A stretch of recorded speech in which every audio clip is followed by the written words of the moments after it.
Durante uma entrevista de emprego, muitos detalhes são observados. A forma de falar do candidato e a postura do corpo podem decidir uma contratação. Mais do que palavras, os gestos e sinais podem revelar os verdadeiros sentimentos e sensações de uma pessoa.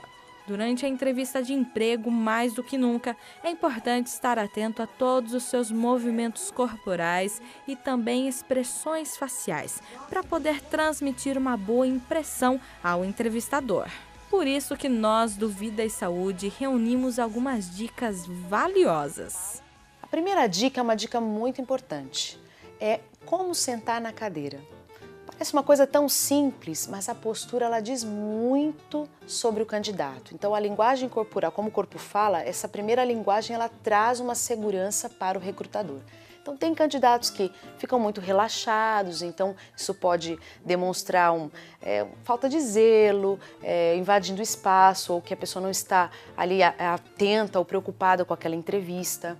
Ou quando a pessoa fica parece um robô ali, né, fica tenso ali na cadeira.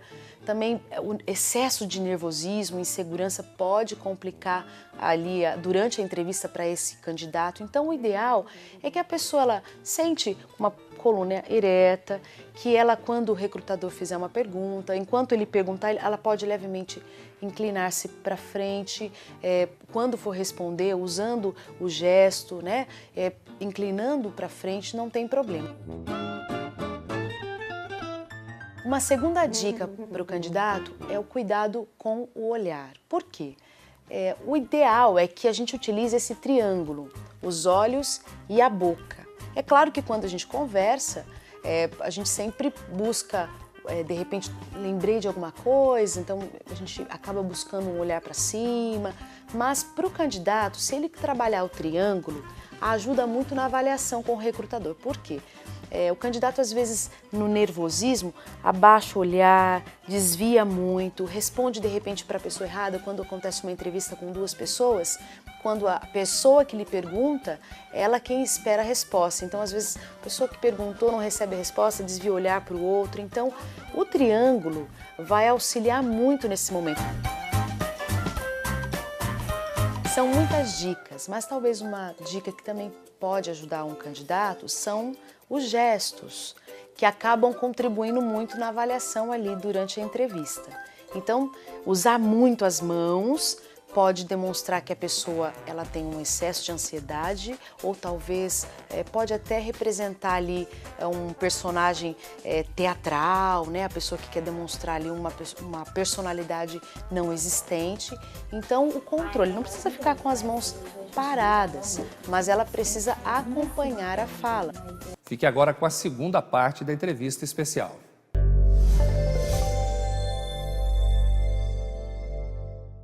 Bom, nós estamos avaliando com o Dr. Fábio Antunes, especialista em direito eleitoral, não só a prisão do ex-presidente Lula, mas as consequências dessa prisão. E nós fomos ao intervalo, o senhor estava falando, comentando, né, essa posição que para muitos foi precipitada do juiz Sérgio Moro, para outros foi histriônica. Eu acho que foi muito rápido, foi com muita sede ao pote. Como eu disse, eu acho que a prisão de um ex-presidente, ela foge um pouco só das questões jurídicas. Existem questões políticas, ele querendo ou não é líder nas pesquisas, você pode agora, concordar o ou Lula não com ele. Também está exatamente, bravateiro, né? ele tipo... simplesmente pegou aquela ordem de prisão, ele não tinha necessidade nenhuma de se apresentar, se ele não quisesse, não tinha problema nenhum. Quem recebe a ordem de prisão é a polícia vai cumprir a ordem de prisão. E ele fez daquela ordem de prisão, quando ele soube, ou seja, antes da polícia mesmo, a polícia soube ao mesmo tempo que o réu soube. Via imprensa, né, como foi na quinta-feira, aquele alarde todo feito. Ele transformou aquilo em um ato político. Ele foi para o local, para o berço político dele, ele recebeu pessoas do seu nicho eleitoral que não queriam deixar... estando num local conhecido, não eram foragidos. Não eram foragidos, até porque ele não tinha obrigação. Ele tem prazo até 5 horas. ele tinha colocado essa possibilidade, mas ele não era nem um pouco obrigado. Quando você tem uma ordem de prisão contra você, quem cumpre é a polícia. E a polícia se viu naquela forma, a Polícia Federal, quando se viu naquela forma, ela ficou sem ter o que fazer, a não ser tentar uma negociação para não causar um problema maior ainda. Porque você tinha ali 2, 3, 4 mil pessoas em frente ao sindicato. A polícia não ia chegar ali e causar um problema maior ainda para levar o presidente Lula. Então, teve que haver uma negociação. Se a prisão do Lula acontecesse, como aconteceram várias outras, às vezes quando a gente acordava, logo pela manhã já tinham operações nas ruas, coisas que a gente não sabia, coisas que o réu não era informado antes que estava sendo investigado ou que estava sendo prestes a ter uma prisão. Então, eu acho que faltou ali um pouco de jogo político necessário para um processo como esse que envolve um ex-presidente. Doutor Fábio, a imprensa hoje noticia que há variações nas campanhas eleitorais em função da prisão do Lula. Até o ex-ministro Joaquim Barbosa, cuja saída do Supremo até hoje é um mistério, por que ele renunciou, e por que volta à vida pública depois de ter renunciado, alegando forças ocultas, né? Está aí agora pelo PSB. Né? Geraldo Alckmin, por sua conta, está aí também em meio a uma denúncia de Paulo Preto acontecer. Ele diz que não conhece o Paulo Preto, mas foi ele que nomeou o Paulo Preto. Né? Temos aí o Ciro Gomes com a bandeira da legalidade para o Lula, querendo pegar carona nesse problema para fazer também a candidatura. A Marina Silva, do Rede, está dizendo que todos têm que ficar submissos à lei. Mudou o circo político, está todo mundo botando as manguinhas de fora. Provavelmente a gente deve ter algumas pesquisas. Quem está quieto é o Bolsonaro está quietinho. E provavelmente nos próximos dias devem sair resultados de pesquisas eleitorais que devem estar sendo feitas nesse momento, né, nesse início de semana, para pegar a repercussão da prisão do Lula. Se nós, mesmo antes da prisão dele, já tínhamos um cenário com vários candidatos, cada dia que passa em que o Lula continua preso, isso deve se configurar com certeza e aumentar ainda mais. Não acho que todos os pré-candidatos serão efetivamente candidatos, porque teremos ali o momento em que as negociações, as coligações serão formadas, mas eu tenho absoluta certeza que vamos ter muitos candidatos à presidência da República. E muita coisa ainda pode mudar. O agora ex-governador do estado de São Paulo não tem mais foro por prerrogativa de função, que é o foro privilegiado. Ele hoje é um cidadão comum como qualquer outra pessoa sem foro.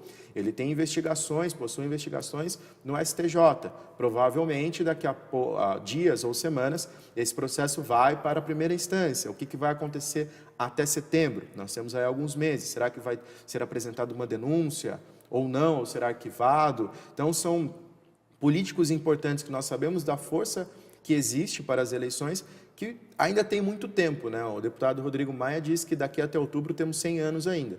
E é verdade, há uma semana atrás, antes mesmo do julgamento do habeas corpus do Lula, nós estávamos discutindo a prisão de amigos íntimos do atual presidente. Aliás, eu não falei no Rodrigo Maia, né? Não falei no Rodrigo Maia, que também é pré-candidato. Ele, apesar de ser chileno de nascimento, é candidato também à presidência da República. É que ele nasceu fora do Brasil, mas ele pode ser... O pai estava exilado. O pai estava exilado, então ele tem a nacionalidade. Ele é considerado um brasileiro nato também. Então ele pode exercer, inclusive, a presidência da Câmara, porque se ele não fosse brasileiro nato, nem a presidência da Câmara ele poderia exercer. Poderia ser deputado, mas não presidente da Câmara. Temos aí, dentro do PT, uma certa indefinição sobre um plano B, na eventualidade do Lula efetivamente não poder ser candidato.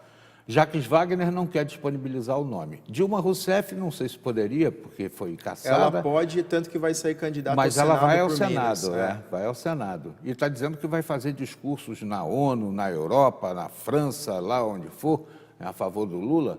Eu acho que ela devia ficar quieta, porque ela falando prejudica, em vez de ajudar, né?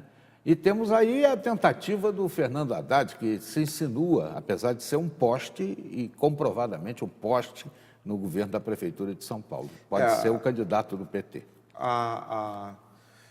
O calendário eleitoral ele é bem definido. Então, temos até o dia 16 de agosto para registrar a candidatura. O Lula, mesmo preso, ele pode se pedir o registro. Não tem problema ele pedir o registro, mesmo estando cumprindo a execução provisória da pena. Então, podemos ter aí um candidato atrás das grades, né?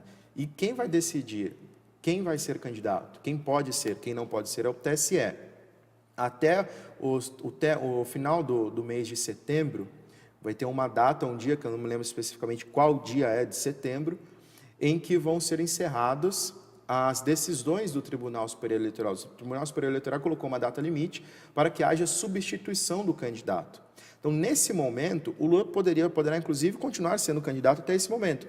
Quando chegar nessa data, que vai ser no final de setembro, o PT pode substituir o Lula, então tira o Lula da campanha e coloca outro, pode ser Fernando Haddad, Jacques Wagner, seja lá quem for, que preencha os requisitos necessários, ou pode abdicar, tirar o Lula e não colocar candidato nenhum, apoiar alguém. Então, essas estratégias a gente vai descobrir somente lá na frente. Quer dizer que a gente pode marcar um novo encontro para a primavera. Com certeza. Muito obrigado, doutor Fábio. Eu que agradeço. Está aí, ó, o quadro político do Brasil depois da prisão do Lula. Na edição de hoje você viu: aumento nos casos de conjuntivite em Lorena preocupa a Secretaria Municipal de Saúde. A importância do sorriso. Na edição de hoje você conheceu os desafios da profissão de quem cuida da boca das pessoas. E viu também a segunda parte da reportagem especial sobre o sonho da casa própria. Esses são alguns dos destaques mais importantes da edição de hoje. Você pode rever todas as nossas reportagens em nossas redes sociais. Visite nossa página no Facebook e o Instagram ou no nosso canal do YouTube. Obrigado pela sua companhia e até amanhã, se Deus quiser.